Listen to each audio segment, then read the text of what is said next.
আপনারা সকলে ভাবেন বিএনপির পতন হয়, তারেক রহমানের পতন হয়, খালেদা জিয়ার পতন হয়, যা করবেন সে আমার ভাই হোক, সে আমার পার্টির নেতা হোক, সে আমার যাই হোক, তাকে আমরা ছাড় দিব না ইনশাআল্লাহ।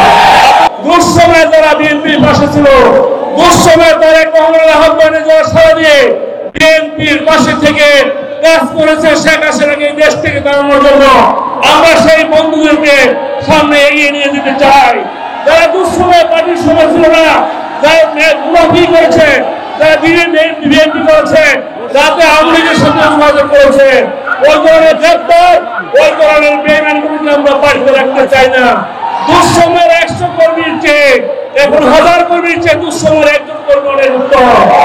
মাননীয় মহাসচিব স্যার, আমি আপনি এসে আমাদের প্রকল্প সুন্দর করেছেন, আপনাকে এই জন্য ধন্যবাদ জানাচ্ছি ঢাকা মহানগর উত্তরের পক্ষ থেকে। আমি আর একটা কথা বলে শেষ করতে চাই, এই আমাদের উত্তর পশ্চিম পুরা থানায়, আশেপাশের কয়েকটা থানায় দু একটা ছেলের জন্য আমাদের পার্টির বদনাম হচ্ছে, যাদেরকে আর্মিরা বারবার ধরেছে, আবার বারবার ফিরে এসেছে, আবার ধরেছে, আবার ফিরে এসেছে, আবার আর্মিরা ধরছে, এখন আবার ফিরে আনার জন্য আমাদের কিছু দক্ষতা আছে, চেষ্টা করতেছে।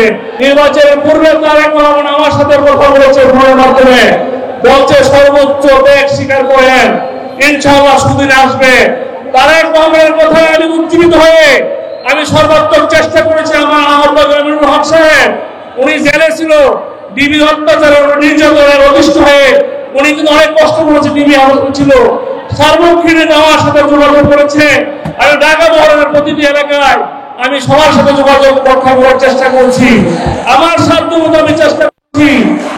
আমাদের মোস্তাফিজ ভাই যে বক্তব্য দিয়েছে, ওনার ছেলেকে খুন করার পর কোথায় কবর দিবে, কবরের জায়গাটুকু সে পায় নাই। শেখ হাসিনা সরকার, শেখ হাসিনার পুলিশ বাহিনী তার ছেলের মধ্যে কবর দেওয়ার বিষয়ে সহযোগিতা করে নাই।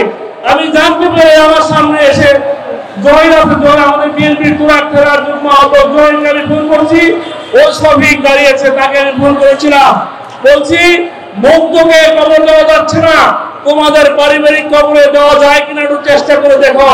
মাননীয় মহাসচিব স্যার, এই 53 নং ওয়ার্ড বিএনপি সভাপতি তাদের পারিবারিক কবরস্থানে আমি ফোন করার মাধ্যমে আমাদের মোস্তাফিজ ভাইয়ের ছেলে মুগ্ধকে আমরা চেষ্টা করছি তাকে কবরস্থ করার জন্য। যদিও সরকার একটা নিখুঁত লাশকে দাফন দেওয়ার বিষয়ে সহযোগিতা করে নাই, বন্ধুরা অত্যন্ত দুঃখের লজ্জার বিষয়ে আমার বক্তব্য দিয়েছে, বলছে মানুষ তো মারাই যাবে, তাতে কি হয়েছে, বের হয়ে যাও থানা থেকে, বলেছে না?